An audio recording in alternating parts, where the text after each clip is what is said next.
It's time to change Ahmed's bandages. This 25-year-old rebel fighter was wounded in a mortar attack outside Misrata. The prognosis, not good. On arrival, the patient was suffering from the severe head injury due to explosive injury.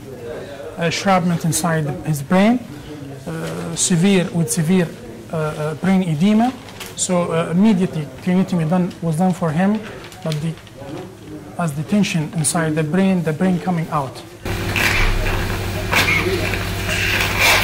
In Misrata's El Hikma hospital, the intensive care unit is full of patients, all with head wounds, most unconscious. But this hospital doesn't just tend to the wounded from the front, because in Misrata's darkest days, the front was everywhere. 5-year-old Malak is checking out. She lost her right leg when her home was hit by a Libyan army missile barrage on her neighborhood on Friday, May 13th. Her mother, Safiya, had just put Malak and her younger brother and sister in bed for a midday nap when the missile hit. I covered them up and went to the kitchen to make lunch, Safiya recalls. When I heard the first blast, I went to save my children. Then there were 2 more blasts. I got to the door and it shattered in front of me. Just hours before, 1-year-old Rudaina had walked for the first time. She was killed instantly. Her 3-year-old brother Mohammed died moments later. At her grandparents' home, Malak's uncle manages to cheer her up. Her parents say Malak is still in shock and doesn't realize her brother and sister are dead.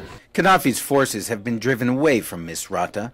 Tripoli Street, the scene of intense fighting, is now quiet. This once busy commercial area reduced to ruins.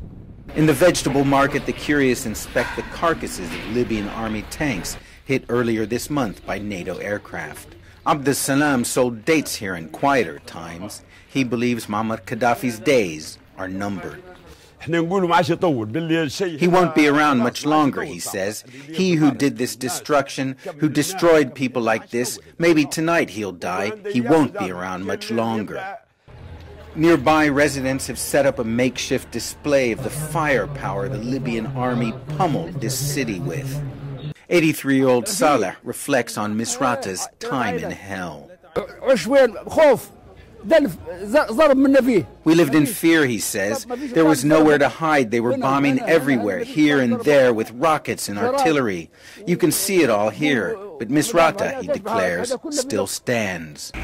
Still standing and already busy clearing away the rubble. Ben Wedeman, CNN, Misrata, Libya.